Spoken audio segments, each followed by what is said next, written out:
سورۃ الاحزاب آیت نمبر 50۔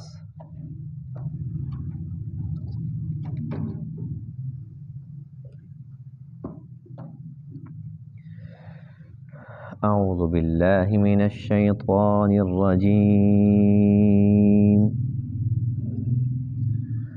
بسم اللہ الرحمن الرحیم۔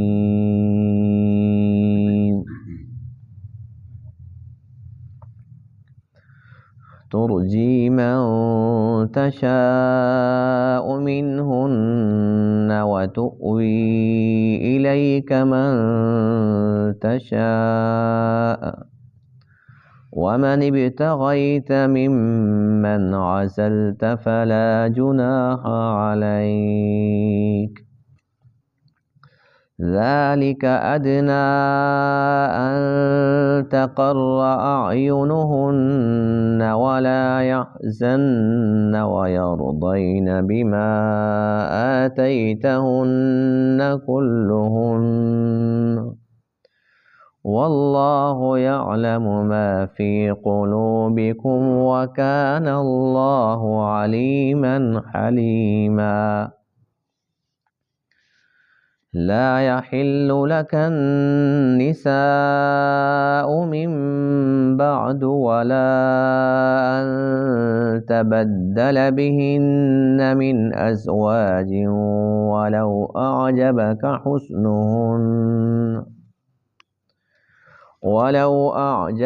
حسنهن إلا ما ملكت يمينك، وَكَانَ اللَّهُ عَلَى كُلِّ شَيْءٍ رَقِيبًا۔ صدق اللہ العظیم۔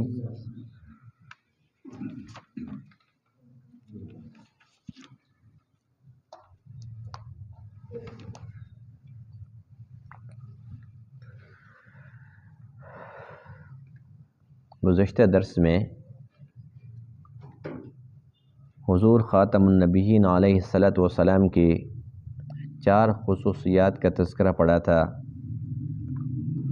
آج کے درس میں ان آیات کریمہ کے اندر بھی وہی مضمون ہے، مزید 3 آپ کی خصوصیات کا تذکرہ ہے۔ پہلے نمبر پر یہ ہے کہ چونکہ اللہ تعالیٰ نے اپنے پیارے محبوب علیہ الصلاۃ والسلام کو 4 سے زیادہ شادیوں کی اجازت عطا فرمائی تھی، تو ظاہر سی بات ہے جب بیویاں زیادہ ہوں گی تو ان کے حقوق بھی زیادہ ہوں گے، پھر ان کے اندر مساوات قائم کرنا یہ بھی بڑا مشکل کام ہوگا۔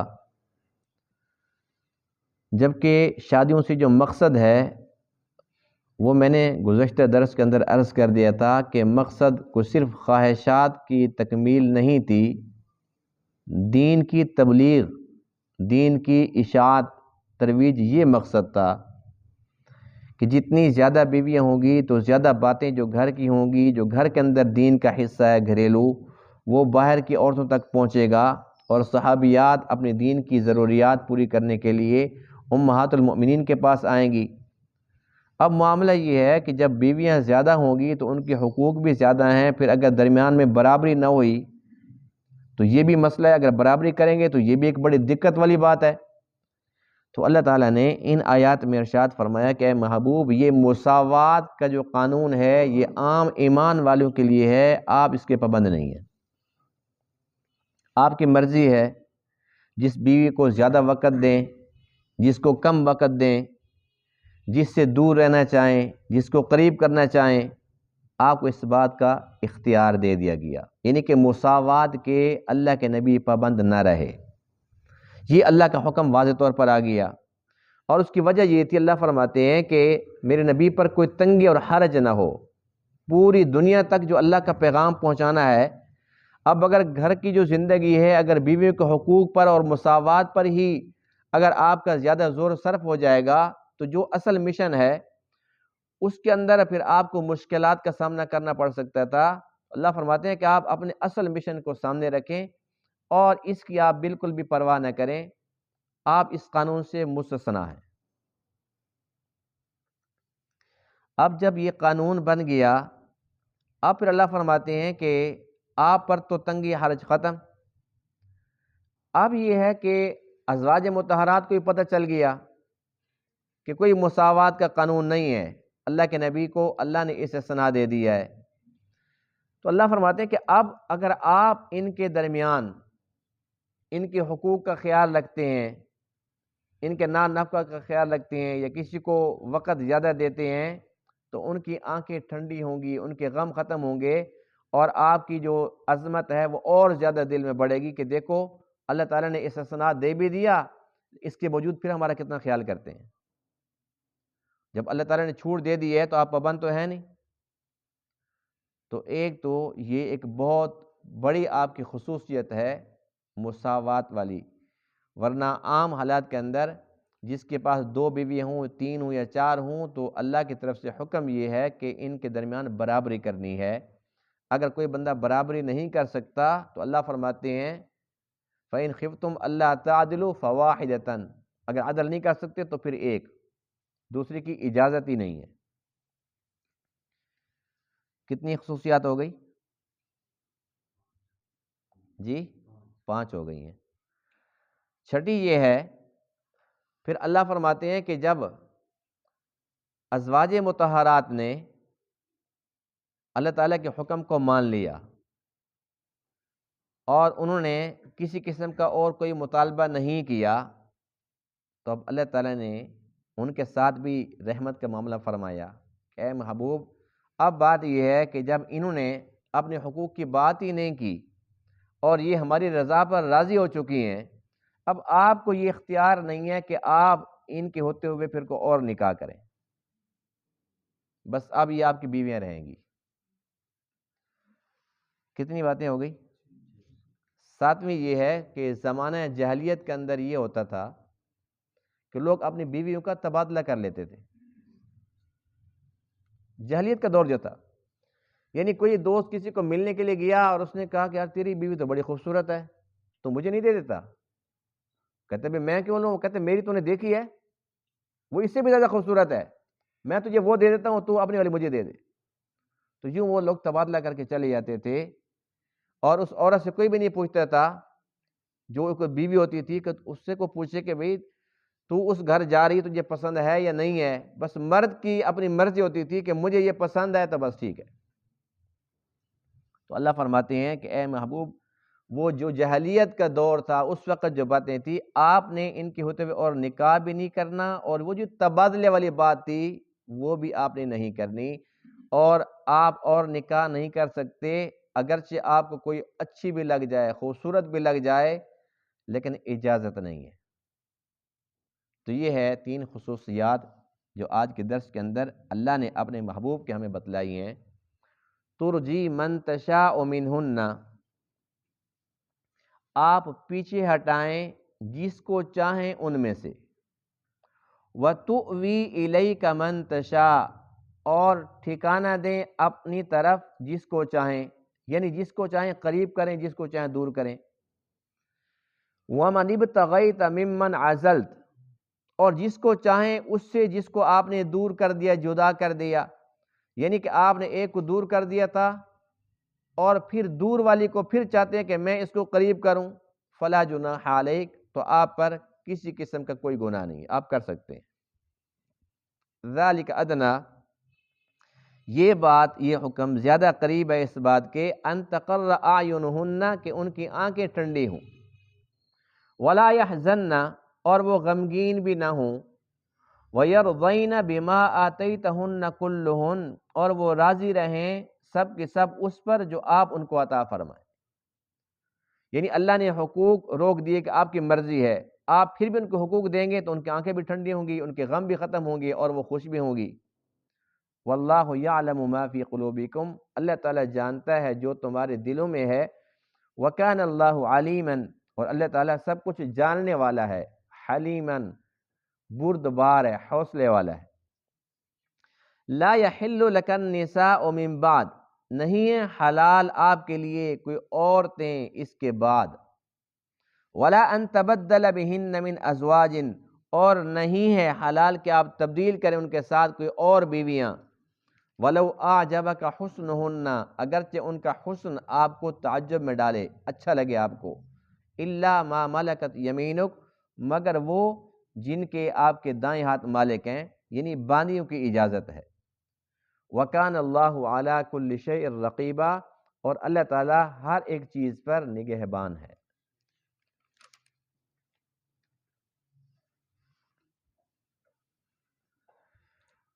گزشتہ درس کے اندر ہم نے یہ پڑھا تھا کہ کوئی عورت جو ایمان والی ہے، وَامْرَأَةً مُؤْمِنَةً إِن وَهَبَتْ نَفْسَهَا لِلنَّبِيِّ، اگر وہ اپنے آپ کو نبی کے لیے ہبہ کرنا چاہتی ہے، ان اراد النبی ان یستنکحها، اگر نبی بھی چاہتا ہے اس کے ساتھ نکاح کرنا، تو اللہ تعالیٰ نے آپ کو یہ خوبی اور خصوصیت عطا فرمائی کہ بغیر کسی ولی کے، بغیر کسی گواہوں کے آپ اپنی مرضی کے ساتھ ان کو نکاح میں لے سکتے ہیں۔ شرط کیا تھی؟ کہ وہ ایمان والی ہو، وَامْرَأَةً مُؤْمِنَةً، ایمان والی ہو۔ یہ شرط کیوں ہے؟ حالانکہ قرآن مقدس میں یہ ہے کہ جو اہل کتاب ہیں، یعنی کہ ہوں سچ میں اہل کتاب، یہودی ہو یا عیسائی ہوں، اگر واقعتاً وہ اہل کتاب ہیں، کیونکہ آج کل بہت سارے یہودی عیسائی ایسے ہیں جو اہل کتاب نہیں رہے، وہ دہریے بن چکے ہیں، ان کے نظریات جو ہے وہ تورات انجیل سے بھی متصادم ہیں۔ اگر کوئی حقیقتاً اہل کتاب میں سے ہے، یہودی یا عیسائی ہے، تو قرآن نے اس کی اجازت دی ہے کہ آپ ان کی عورتوں کے ساتھ نکاح کر سکتے ہیں۔ ضروری نہیں کہ وہ پہلے اسلام قبول کریں، یعنی کہ آپ ان کے ساتھ نکاح کر سکتے ہیں، وہ بے شک یہودن ہو، بے شک عیسائین ہو، عیسائی ہو، یہودی ہو، اسی کے مذہب کے اوپر ہی وہ ہو، اس کے ساتھ نکاح کیا جا سکتا ہے۔ اچھا نہیں ہے، اجازت ہے۔ اور اچھا کیوں نہیں ہے؟ اس وجہ سے کہ ظاہر سی بات ہے کہ اکثر جو بچے ہوتے ہیں نا، وہ ماں کے دین پہ چلے جاتے ہیں۔ ہمارے یہاں ایسا ہوتا ہے نا، بہت سارے لوگ ایسے ہوتے ہیں کہ جو اپنے مسلک کو چھوڑ کے دوسرے مسلک میں جاتے ہیں، پھر جو بچے پیدا ہوتے ہیں تو پھر وہ ماں والا مسلک لے کے پھر رہے ہوتے ہیں، پھر بندہ پریشان ہوتا ہے، جی بس میں کیا کروں، اب یہ ماں پہ چلے گئے، میں کیا کروں۔ تو حضرت حذیفہ کتنے بڑے درجے کے صحابی ہیں، حضرت حذیفہ رضی اللہ تعالیٰ عنہ نے اہل کتاب میں سے ایک عورت کے ساتھ نکاح فرما لیا۔ حضرت عمر نے فرمایا کہ ابھی اس کو طلاق دو۔ کہنے لگے قرآن کے اندر موجود ہے، جب اللہ نے اجازت دی ہے تو اے عمر آپ کون ہوتے ہو منع کرنے والے، میں نے ٹھیک کیا، میں کیوں طلاق دوں؟ آپ نے فرمایا کہ مجھے اس بات سے ڈر لگتا ہے کہ تو صحابی رسول ہے اور تیرے بچے ماں کے مذہب پر یہودی ہوں، لوگ کیا کہیں گے، فلاں صحابی کا بیٹا یہودی، فلاں صحابی کی بیٹی یہودیہ، پھر تو آپ نے زبردستی طلاق دلوائی۔ حضرت حذیفہ کو پھر بات سمجھ آ گئی کہ ہاں یہ تو بات ٹھیک ہے، اجازت ضرور ہے لیکن بچوں پر تو اختیار نہیں ہوتا، تو اس لیے اجازت ہے عام لوگوں کو، لیکن نبی کے لیے اجازت نہیں۔ اس کے لیے شرط کیا ہے؟ وَامْرَأَةً مُؤْمِنَةً۔ وجہ کیا ہے؟ وجہ یہ ہے کہ اگر کوئی یہودی یا عیسائی عورت اللہ کے نبی کے حرم میں آ جائے تو اللہ کے نبی کا جو گھر ہے نا، وہ یوں سمجھ لیں کہ وہ ایک مدرسہ ہے جہاں سے دینی تعلیم پھیلنی ہے۔ اب جب ایک مدرسہ ہو، ہمارے یہاں کوئی مدرسہ ہو اور وہاں پر ہم ایک ہندو استاد رکھ لیتے ہیں، تو پھر بتائیے کہ پھر وہ ہمارے لیے فائدہ مند ہوگا؟ ظاہر سی بات ہے کہ وہ بچوں کو کیوں کہے گا نماز کا، روزے کا، اچھی باتوں کا، وہ تو ہندو ہے، وہ تو اپنی بے شک اس کو وہ انگلش پڑھائے، اس کو میتھ پڑھائے، لیکن ساتھ ساتھ اپنی مورتیوں کی تو کوئی نہ کوئی تعریف کرے گا نا۔ تو اللہ کے نبی کے گھر میں اگر کوئی ایسی عورت آ جائے اہل کتاب میں سے، اور اللہ کے نبی کے گھر تو مدرسہ ہے، تو اس مدرسے کے اندر جو ضرورت تھی کہ وہ دین کی اشاعت کا ذریعہ بنے، تو جو خود مسلمان نہیں ہے، جس کے اندر خود ایمان نہیں ہے، وہ اہل کتاب میں سے ہے، تو وہ بتائیے کہ وہ کیسے دین کا علم سیکھے گی یا کیسے وہ آگے پھیلائے گی؟ اللہ فرماتے ہیں جو مقصد ہے وہ تبھی حاصل ہوگا وَامْرَأَةً مُؤْمِنَةً، جب وہ ایمان والی ہو۔ ایمان شرط اول ہے، اللہ نے پابندی لگا دی۔ پھر اس کے بعد اللہ تعالیٰ نے یہ ارشاد فرمایا کہ آپ کے لیے یہ اختیار ہے کہ آپ مساوات سے مستثنیٰ ہیں۔ اب یہ اللہ کے نبی کی خاصیت ہے، آج کل ہمارے ملک کے اندر بھی استثناء تو مل رہے ہیں نا، آپ کو پتہ ہے نا، کہ جو صدر صاحب ہیں وہ تا حیات ان کو استثناء حاصل ہے، وہ بندے مار دیں کوئی پوچھ نہیں سکتا، وہ پورا ملک بیچ دیں، یعنی کہ ایک قانون بن گیا ہے کہ وہ جب تک زندہ ہے اسے کوئی پوچھ نہیں سکتا، کوئی پرچہ نہیں ہے، کوئی مقدمہ نہیں ہے، کوئی عدالت نہیں ہے، کوئی کچھ نہیں ہے۔ اب یہ قانون کیا قرآن و حدیث کی روح سے یہ ٹھیک ہے؟ جی غلط ہے نا، اس لیے کہ یہ تو چھوٹا سا عہدہ ایک صدر، اور اس سے بڑے بڑے عہدے تھے ہمارے یہاں کافی سارے عہدوں کو استثناء مل گیا ہے۔ میں تو ایک نام صدر کا لیا ہے، کافی سارے عہدے ایسے ہیں جن کو استثناء حاصل ہو گیا اور وہ بھی تا حیات، لیکن ہمارے جو آئیڈیل ہیں، وہ ہمارے جو ہیرو ہیں، وہ ہیں خلفائے راشدین، اور ان میں سے کسی نے اپنے لیے استثناء کا قانون نہیں بنایا، بلکہ ہر ایک عام بندے کو، ہر شہری کو حق حاصل تھا۔ وہ پوچھتا تھا ممبر پہ کھڑے ہو کے، یعنی کہ کھڑے امیر المومنین، پوچھتا جی آپ کے پاس 2 چادریں کہاں سے آ گئی ہیں؟ مال غنیمت میں سب کو ایک ایک ملی ہے، اے عمر تیرے پاس 2 کہاں سے آ گئی؟ تیرا لباس پورا کیسے بن گیا؟ عمر کو جواب دینا پڑتا تھا کہ ایک میرے بیٹے کو بھی تو ملی تھی نا، اس نے مجھے دیے تب میرے 2 بنی ہیں۔ تو کسی اتنی بڑی ہستی کو جو خلیفۃ الرسول تھے، امیر المومنین، ان کو استثناء حاصل نہیں تھا، اور نہ کبھی انہوں نے اس قسم کی ڈیمانڈ کی تھی۔ بہرحال وہ تو اب جو صورتحال ہے وہ تو ایک غلط استثناء ہے، لیکن جس کا ذکر قرآن مقدس میں ہے یہ جائز ہے، جو اللہ نے خود دی ہے۔ اور کل میں نے آپ کو یہ بات بھی بتائی تھی کہ جب اللہ تعالیٰ نے یہ ایک اپنے نبی کو خاصیت عطا فرمائی کہ کوئی بھی ایمان والی عورت جو اپنے نفس کو ہبہ کرنا چاہتی ہے، اگر آپ کا ارادہ ہو تو آپ اس سے نکاح کر سکتے ہیں، نہ حق مار کی ضرورت ہے، نہ گواہوں کی، نہ ولی کی، کچھ بھی ضرورت نہیں ہے۔ اس کے باوجود اللہ کے نبی نے اس آفر پر عمل نہیں فرمایا، یاد ہے؟ تو آج کے درس میں جو استثناء ہے اس پر بھی اللہ کے نبی نے عمل نہیں فرمایا، یعنی اللہ نے چھوٹ دے دی، لیکن اللہ کے نبی نے اس چھوٹ پر عمل نہیں فرمایا، اس لیے کہ آپ نمونہ تھے۔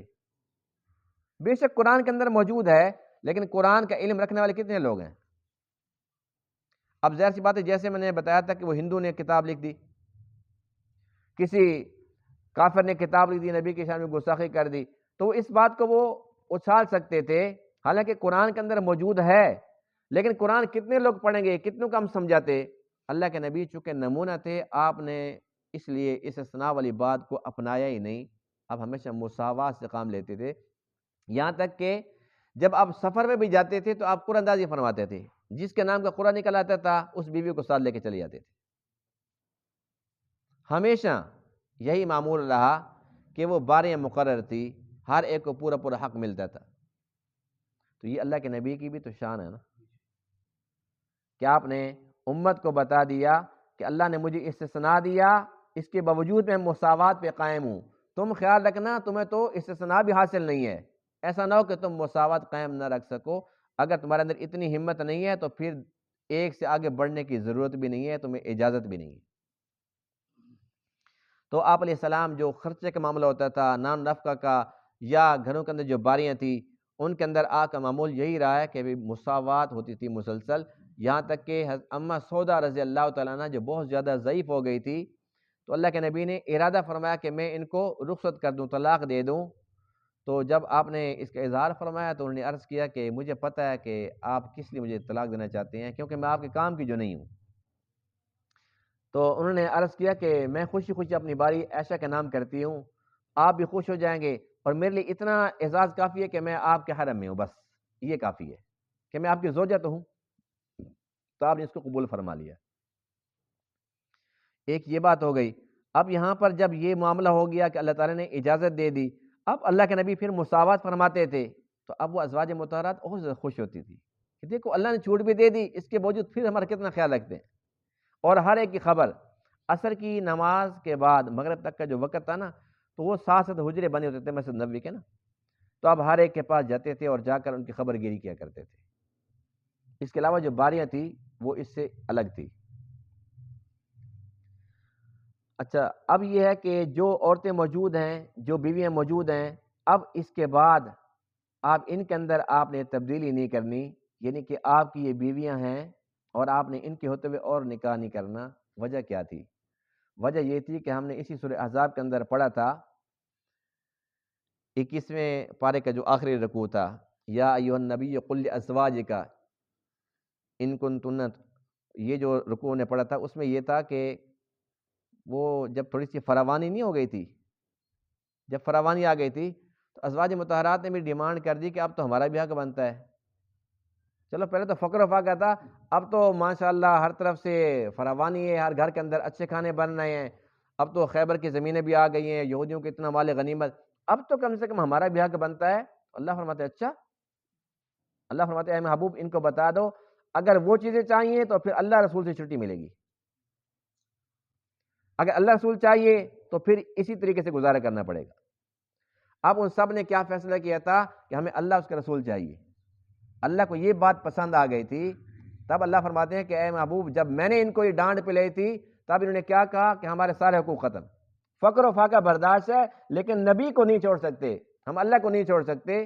اللہ فرماتے ہیں کہ اب انہوں نے اب محبت کا اظہار کیا، اب اس کا صلہ یہ ہے کہ بس اب آپ کی پکی پکی بیوی ہے، اب ہمیں بھی یہ پسند ہے، آپ نے ان کو تبدیل نہیں کرنا.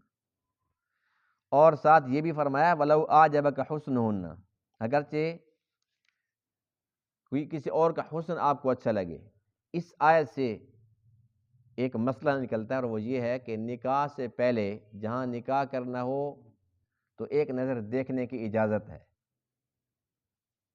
اب وہ اسی وجہ سے ہے نا، اللہ کیا فرماتے ہیں کہ اگرچہ آپ کو ان کا حسن اچھا لگے تو وہ دیکھنے سے ہی اچھا لگے گا. تو اس لیے ایک نظر دیکھنا جو انسان کے دماغ میں ہوتا ہے کہ میں اس قسم کی بیوی سے اس قسم کی بیوی رکھنا چاہتا ہوں، میں ایسی لڑکی سے نکاح کرنا چاہتا ہوں، ایک ذہن میں خاکہ ہوتا ہے تو وہ ایک نظر دیکھ لے، قد کاٹ اور اس طریقے سے ان کا یعنی کہ اس کا جو حلیہ ہوتا ہے، شکل و صورت ایک دفعہ اچھی طریقے سے دیکھ لے اور اس کے ساتھ بولنے کے اندر بھی کوئی گناہ والی بات نہیں ہے. لیکن آج کل اتنی اجازت تو شریعت میں ہے، کچھ کہتے ہیں نہیں جی نہیں ہم کیوں دکھائیں، کچھ تو یہاں پہ اڑ جاتے ہیں بھائی شرعی پردہ، شرعی پردہ بھی ہو لیکن اللہ کا قرآن کہہ رہا ہے کہ اجازت ہے. اور اللہ کے نبی نے باقاعدہ طور پر بعض صحابہ کو بھیجا تھا کہ تم جاؤ اور دیکھ کر نکاح کرنا. اور جب وہ گئے پیغام لے کر تو آگے سے انہوں نے پھر ان کو ڈانٹا کہ تم آگے ہماری بچی کو دیکھنے والے، ہم نہیں کرتے نکاح. لیکن وہ بچی جب اندر سن رہی تھی اس نے پھر کہا کہ کس نے کہا پتہ ہے اللہ کے نبی کا آرڈر ہے، بولو میرے سامنے کرو اس کو، وہ مجھے دیکھے. تو اللہ کے نبی نے اجازت دی ہے. کچھ لوگ تو ایسے ہیں کہتے ہیں بالکل نہیں، ہرگز نہیں، ہم کیوں دکھائیں، کرنے تو کرو ورنہ نہیں. اور بعض ایسے ہیں جو اتنے زیادہ بے حیا اور بیہودہ بن جاتے ہیں، وہ کہتے ہیں جی چلو جی ان کو گھنٹے بٹھا دو، چلو گپ شپ لگا لیں، ایک دوسرے کو تھوڑا سا نا سمجھ لیں. اور کچھ زیادہ ہی بے حیا ہوتے ہیں، وہ گھنٹے کی بجائے کئی دن تک وہ کہتے ہیں ذرا پہلے یہ نا گپ شپ لگاتے رہیں گے، ایک دوسرے کو سمجھ لیں گے، اس کے بعد پھر ان کا نکاح کر لیں گے. تو افراط تفریط جو ہے نا وہ کسی بھی کام کے اندر غلط ہوتی ہے. اعتدال کا راستہ اللہ تعالیٰ کو پسند ہے، اللہ کو، اللہ کے نبی کو اعتدال کا راہ پسند ہے. جو اعتدال پہ چلے گا اسے کوئی نقصان نہیں ہوگا. میں آپ کو ایک حقیقت بتاؤں گا تو آپ شاید مانے بھی نہیں، لیکن سچ ہے اس لیے بتا رہا ہوں. ایک تو سنی سنی باتیں، میں اکثر جو بات کرتا ہوں نا وہ سنی سنی نہیں کرتا الحمدللہ. یعنی وہ بات ہوتی ہے کہ جو اس نے سنی اس سے، اس نے فلانے سے، میں وہ بات نہیں کرتا ہوں. میرے ساتھ جو باتیں کرتے ہیں آ کے کہ ان کے ساتھ یہ واقعہ ہوا، یعنی کہ وہ بیچ میں نا کوئی لمبے چوڑے واسطے نہیں ہوتے. ایک ہمارے ساتھی تھے کراچی میں، قاری صاحب تھے، تو ان کا رشتہ گیا ایک گھر، اور وہ کوئی آرمی کے اندر بہت بڑے افیسر تھے. تو انہوں نے پتہ کیا کہا، چلو ایسا ہے کہ میری بچی کو وہ مل بھی لیں. اب اس بندے نے مجھے خود بتایا بھئی اس نے میرے سسر صاحب نے یہ کہا کہ میری بچی کو مل بھی لیں اور مہینہ 2-3 مہینے نا وہ میرے خیال میں یا تو ہمارے پاس یہاں رہ لیں یا اس طریقے سے نا کچھ آنا جانا رکھیں، بچی کا تھوڑا ذہن بھی بن جائے، اس کا بھی بن جائے، ایک دوسرے کو سمجھ لیں، پھر اس کے بعد نکاح کر لیں گے. تو میں نے کہا پھر ہوا کیا؟ کہتا ہے جی پھر میں ایک دفعہ جب میں ان کے پاس گیا ہوں، ان کے پاس رہا ہوں، تو اس نے کہا جی آپ نے یہیں پر رہنا ہے، ہمارے پاس رہنا ہے. تو میں نے کہا جی ایسے میں کیسے رہ سکتا ہوں؟ اس نے کہا جی رہنا ہے، میرے پاپا کچھ بھی نہیں کہیں گے. جب اسلام زندگی میں نہ ہو، جب دین سے دوری ہو، رزلٹ یہ ہوتا ہے. کہتے 6 مہینے کے بعد میرا نکاح ہوا، 6 مہینے کے بعد. اب بتاؤ کہ 6 مہینے تک وہ ایک دوسرے کو سمجھ رہے تھے، کیا اس بات کی شریعت اجازت دیتی ہے؟ نکاح ان کا خیر ہو گیا، چلو وہ ایک دیندار تھا، اس نے کہا بھی چلو ٹھیک ہے بھائی یہ جیسے بھی ہیں مجھے پسند ہے، میں نے نکاح کرنا ہے. لیکن اگر کوئی ہوتا دھوکے باز تو 6 مہینے کے بعد کیا مہینہ 2 کے بعد کہتا ہے جی مجھے پسند نہیں ہے. تو یہ کیا انسانیت ہے؟ یہ اسلام ہے، یہ ہمارا اسلامی جمہوریہ پاکستان ہے، یہ کوئی میں یورپ کی کہانی نہیں سنا رہا ہوں آپ کو۔ تو اس لیے ایک جھلک دیکھنے کی اجازت ہے۔ زمانہ جاہلیت کے اندر یہ بھی بات ہوتی تھی کہ بیویوں کا تبادلہ کرتے تھے، اللہ تعالیٰ نے اس پر پابندی لگا دی، اور اس کے بارے میں ایک حدیث بھی ہے، اور حدیث یہ ہے کہ ایک شخص تھے، وہ اپنے قبیلے کے سردار تھے، سردار صاحب آئے اللہ کے نبی کے پاس سیدھا، تو امی عائشہ بیٹھی ہوئی تھی، اللہ کے نبی نے فرمایا کہ تمہیں کس نے اجازت دی ہے تم ایسے منہ اٹھا کے آ گئی ہے؟ کہتا آپ کو پتہ بھی ہے میں تو فلاں قبیلے میں بھی جاتا ہوں، اتنا بڑا قبیلہ ہے، میں نے کبھی ان سے نہیں پوچھا۔ تو امی عائشہ اٹھ کے چلی گئی۔ اب وہ کہنے لگے یہ کون تھی؟ اللہ کے نبی نے فرمایا کہ میری بیوی ہے۔ کہتے اس کو تم چھوڑ دو، طلاق دے دو، یہ مجھے دے دو، یہ تو مجھے اچھی لگتی ہے، اور میری بیوی لے لو۔ اللہ کے نبی فرماتے ہیں کہ اس کی اجازت نہیں ہے۔ کہتے اجازت کو چھوڑو، میری بیوی آپ نے دیکھی ہے پہلے، بہت خوبصورت ہے، آپ کا دل خوش ہو جائے گا۔ اللہ کے نبی فرماتے ہیں کہ اللہ نے اس کو حرام قرار دے دیا ہے، یہ جاہلیت کی باتیں ہیں، اسلام نے ان کو ختم کر دیا ہے۔ چلا گیا۔ تو چھوٹے چھوٹے تو حجرے تھے، امی عائشہ نے وہ باتیں تو سن لی، پوچھے اللہ کے رسول یہ تھا کون؟ بتایا کہ اپنے قبیلے کا سردار ہے، اور یہ احمق اور جاہل انسان ہے۔ اللہ کے نبی نے فرمایا کہ احمق اور جاہل انسان ہے۔ پھر اللہ کے نبی فرماتے ہیں کہ حیرت کی بات تو یہ ہے کہ اتنا احمق اور جاہل بھی سردار ہے قبیلے کا، سردار کا یہ حال ہے تو جو اس کی رعایا ہے اس کا کیا حال ہوگا؟ یعنی جاہلیت کے اندر اس قسم کے مسائل بھی ہوتے تھے۔ ہم اللہ کا قسموں سے شکر ادا کریں کہ جس نے ہمیں اتنا پیارا مذہب عطا فرمایا، کتنا پیارا مذہب ہے، الحمدللہ کتنا پیارا مذہب ہے الحمدللہ۔ پوری کی پوری ہر ایک موڑ پر، ہر ایک معاملے کے اندر 100% مکمل تعلیمات ہے، روشنی ہے، نور ہے ہمارے پاس۔ کوئی عمل نہ کرے ایک الگ سی بات ہے، لیکن کوئی یہ نہیں کہہ سکتا کہ مجھے پتہ نہیں ہے، اسلام اس بارے میں خاموش ہے۔ اسلام بولتا ہے، خاموش نہیں ہے، الحمدللہ پوری پوری رہنمائی کرتا ہے الحمدللہ۔ اسلام سیدھا راستہ دکھاتا ہے، کچھ چلے یا نہ چلے۔ اللہ تعالیٰ تمام باتوں کو سمجھنے عمل کرنے کی توفیق عطا فرمائے۔ وآخر دعوانا الحمدللہ رب العالمین۔